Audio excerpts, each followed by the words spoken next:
Hola mis alumnos, ¿cómo están? Soy su profesor José Antonio Padilla del módulo 6. Es para mí un enorme gusto estar aquí nuevamente con ustedes y lo prometido es deuda. Aquí está también su video de esta semana que acaba de pasar. Si bien nunca pensé que nos fuera a mover tanto los cimientos esta figura que como fue Epigmenio González, nuestro verdadero prócer de la independencia, esto nos hace reflexionar que la historia o lo que nos digan debe de pasar a nuestro escrutinio, debemos de analizarlo, romper el todo para analizarlo en sus partes, buscar distintas fuentes y seguir entendiendo con mejor juicio cómo se ha construido la nación, quiénes han sido nuestros héroes, cuáles han sido sus funciones, cuáles fueron sus miedos, sus pasiones, entender que fueron de carne y hueso, porque ciertamente cuando los encumbramos tanto, el problema es que muchas veces pues ya no nos identificamos tanto con ellos porque los vemos casi perfectos, incólumes, sin falla alguna, cuando realmente, a mi juicio, algo que hace a un héroe de verdad es que verdaderamente se le vea de carne y hueso y que veamos a un ser humano que con sus miedos, con sus circunstancias, pues afronta el problema que tiene y eso hace que se pueda aterrizar al personaje y ciertamente podamos ver que el héroe que se encumbró, que el héroe que cambió el destino de un país, de una nación, de un pueblo, de una sociedad completa, pues también pasó por una serie de circunstancias que no fueron fáciles para él y que no lo hizo completamente solo, que tuvo una serie de personas, de instrumentos de las que él pudo echar mano para llevar a cabo que pues sus proyectos personales, sus proyectos nacionales, etcétera.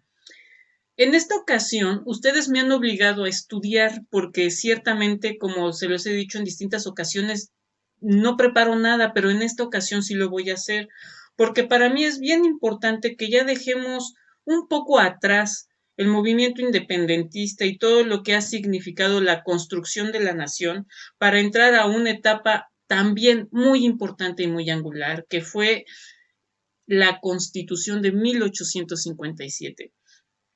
Quiero que ustedes sepan que en la época del siglo XIX, que a mí me hubiera encantado vivirla, realmente cuando yo la leo, la vivo con intensidad, me emociona saber que en algún momento este país tuvo gente muy ilustrada que compuso al Congreso, gente realmente pensadora, visionaria, con arrojo, porque ciertamente ahorita hablar de democracia, hablar del Estado laico nos parece muy común, pero en esos momentos, en aquella época, no sabíamos cómo debía de funcionar la democracia, no sabíamos cuáles eran sus recovecos, no sabíamos lo que era el Estado laico, sus consecuencias, su impacto.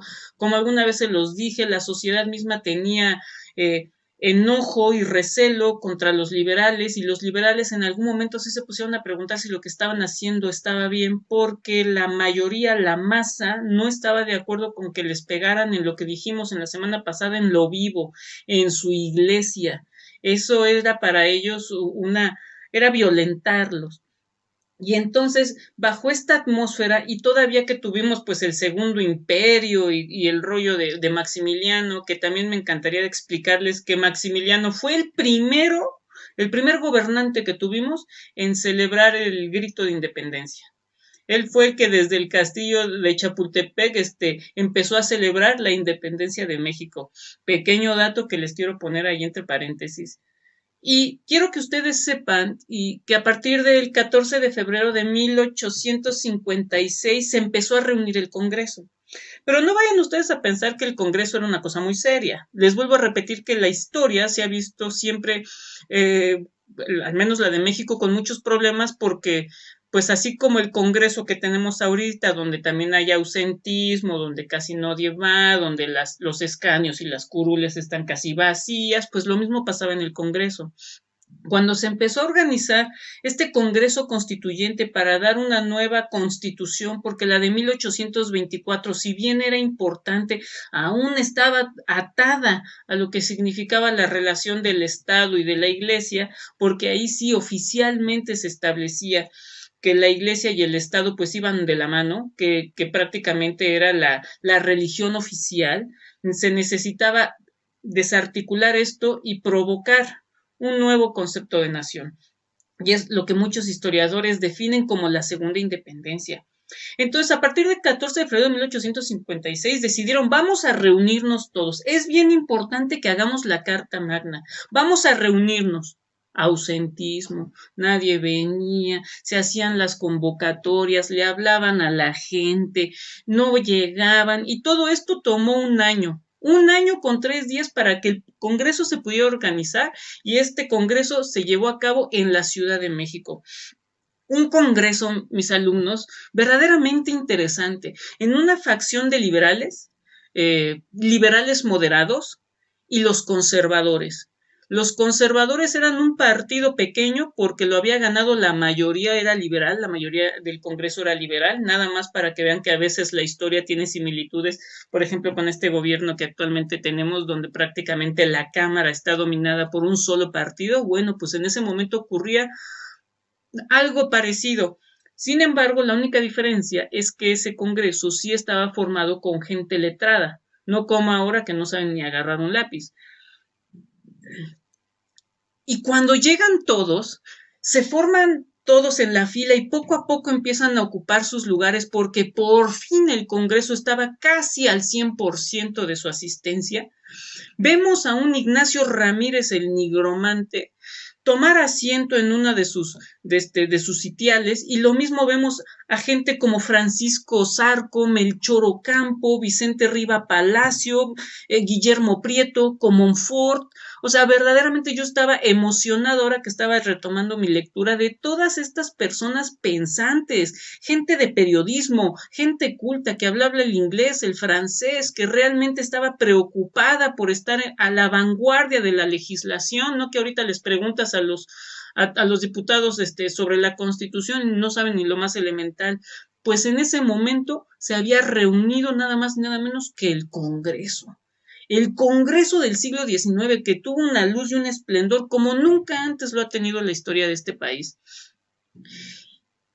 Y llega Ignacio Ramírez el Nigromante, y estaba tan eufórico de que se estaba llevando a cabo este momento tan importante en la historia del país que se paraba.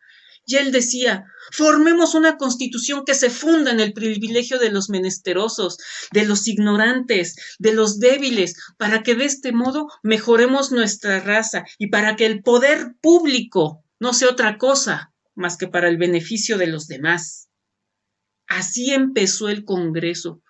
Un Ignacio Ramírez que estaba verdaderamente emocionado, tenía el corazón desbocado, incluso se tiene el registro de que se levantó como 74 veces a pedir la palabra para seguir haciendo estas manifestaciones, y no solo eso, dentro de estas manifestaciones siempre traía a Dios, porque fíjense, a pesar de que Ignacio Ramírez el Nigromante sí estaba de acuerdo en que se separara la iglesia del Estado, en lo que sí, por eso es que se decía que era liberal moderado, es que se debía de seguir reconociendo que el catolicismo era el ente que verdaderamente nos daba unidad a toda la pluralidad social de la que estaba compuesta el Estado mexicano. Entonces, todo el tiempo pedía la palabra, traía a Dios, pero dentro de estos alegatos que él daba, hablaba de la importancia de lo que era un trabajo bien remunerado, correctamente pagado, que la persona no fuera obligada ni amenazada, elementos importantes que poco a poco fueron tejiendo a la Constitución de 1857 y que daría después paso a la de 1917 con enormes mejoras que después veremos más adelante. Y así estaba Ignacio Ramírez el Nigromante, envalentonado, y junto con él Francisco Zarco, que no dejaba de burlarse de él. Y ya cuando agarraba y decía Francisco Zarco, ya sé, vas a levantar la mano y te vas a levantar. Y el Nigromante efectivamente se volvió a levantar para decirnos todo eso. Pero eso es lo que yo quiero que ustedes sepan, que ya se buscaba un Estado que tuviera su propia administración, que se liberara del yugo de la Iglesia. Desafortunadamente, en este Congreso no pudieron estar los hermanos Miguel y Lerdo de Tejada, que fueron fundamentales porque quiero pensar que sí, ustedes han escuchado acerca de la ley Lerdo, que más adelante lo platicaré. Ya cuando se instaló el Congreso el 18 de febrero de 1856, se comienza ya este proyecto de la Constitución y se y se empieza, y pues hacer una constitución lleva meses, entonces hubo distintas sesiones, y en una de ellas, ya para dar el borrador final, y esta parte ya sí la voy a leer porque es muy importante, se establece, y una cosa sumamente emocionante, la soberanía nacional reside esencial y originalmente en el pueblo.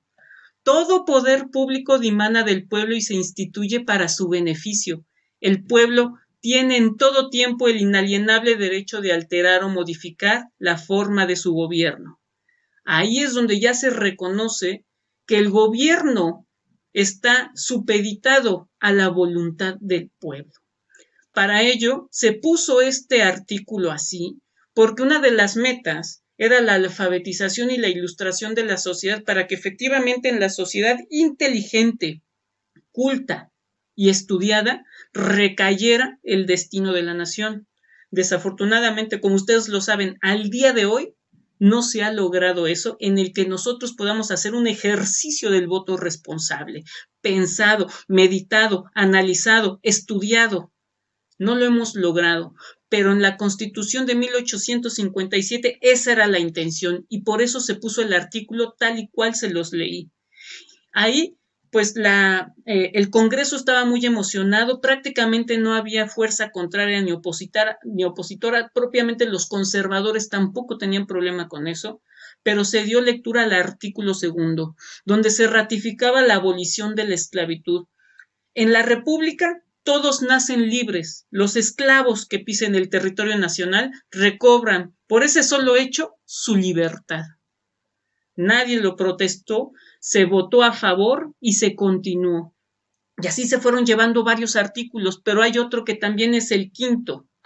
Nadie puede ser obligado a trabajar sin su justa retribución y sin su pleno consentimiento. La ley no puede autorizar ningún contrato que tenga por objeto la pérdida o el irrevocable sacrificio de la libertad del hombre, ya sea por causa de trabajo, de educación o de voto religioso. Esto es importantísimo y aquí sí ya empezaron las protestas. ¿Por qué? Porque fue el primer golpe y mandarriazo que le metieron a la iglesia. Tú ya no puedes pedir mano de obra gratuita.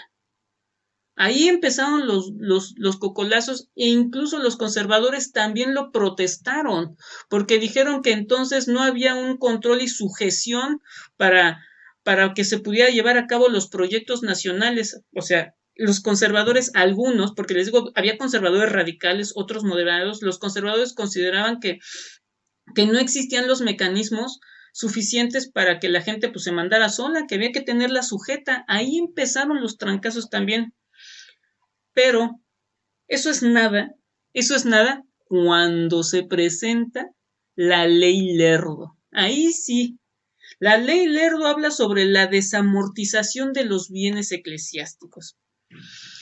Se soltaron tanto los trancazos, pero al final con una mayoría mínima se acepta. Y entonces ahí sí, ya se viene la desamortización. Y desamortización quiere decir quitar de manos muertas y ociosas todas las propiedades de la iglesia que se están desperdiciando, que no tienen ninguna, que no están en beneficio de la nación, que no están en beneficio de la sociedad, que no están a favor del pueblo. Así es la ley Lerdo. Y fue tan mínima que en una de esas Francisco Zarco, que estaba ahí, que les digo que fue importantísimo, también le dijo, a ver, esto nos obliga a que tomemos conciencia de que debemos defenderla de los conservadores. Esta ley Lerdo es uno de los principios fundamentales de la libertad y soberanía del país. Entonces fue así como esta ley Lerdo se aprobó, pero por una muy mínima, por un mínimo margen. O sea, realmente estuvo muy discutido y muy disputado. Cuando ya parecía que todo estaba dicho y los conservadores ya estaban resignados, que dijeron, bueno, pues ya la perdimos, esperemos que esto sea todo, y ya estaban como que levantándose, cuando llega a ponerse sobre la mesa la ley Juárez. Una ley cuyo contenido establecía que el fuero militar y el fuero eclesiástico se perdían y que estos podían ser juzgados por instituciones de carácter civil.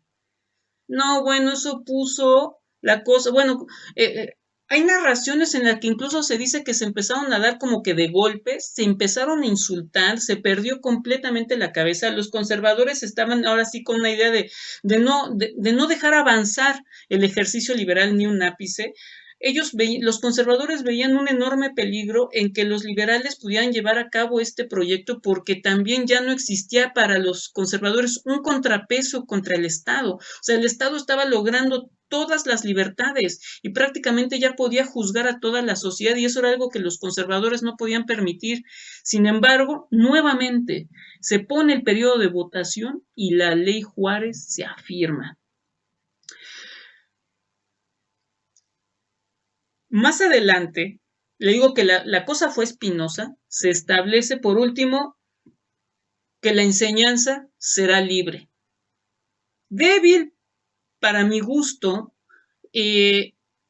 a pesar de que comprendo que la atmósfera obligaba también a los liberales a ser un poquito sensibles y a no verse tan a rajatabla y que quisieron buscar como un momento conciliatorio y decir, bueno, no es para tanto, les damos que la educación sea libre. Por ahí hubo uno que le gritó, pero que sea laica. Ya no procedió. Entonces, ahí sí hubo una debilidad que más adelante les voy a contar cómo es que la Iglesia Católica aprovecha el espacio de la educación para convertirlo en la verdadera arena de disputa que al día de hoy sigue siendo la más peleada, porque la educación es la que transforma, la que modifica la conciencia, la que establece cómo debe de ser el individuo en sociedad y para eso la iglesia la necesita. ¿Para qué? Para que en algún momento los niños que son formados bajo el catolicismo, bajo esta idea, se hagan adultos y busquen derogar el Estado laico y regresemos al Estado confesional. Entonces, esta constitución del 57, desafortunadamente, al ser tan débil, al no ser tan recia en el tema de la educación, pues le significó al Estado una serie de estragos que hasta el día de hoy se vive.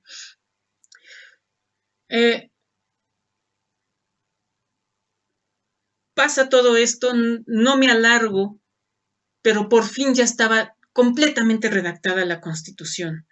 Todos los hombres de ahí que estaban de negro y que estaba a rebotar el Congreso ya el último día en donde se estaba dando fuerza de ley a esta nueva Carta Magna, el nigromante pidió, bueno, que la Constitución dijera al principio en el nombre de Dios. Y Zarco le dijo, ¿cómo eres ridículo y sentimental?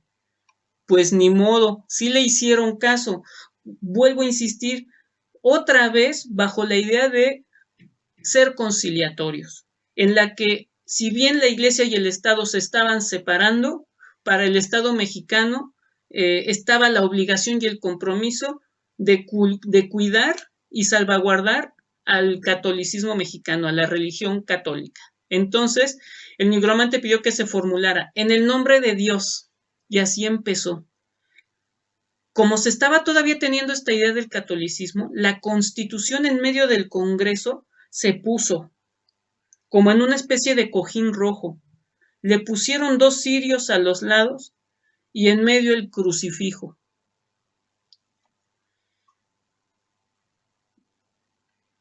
Y esta parte sí se las voy a leer porque es muy, muy importante. Porque cuando ya todos estaban para jurar,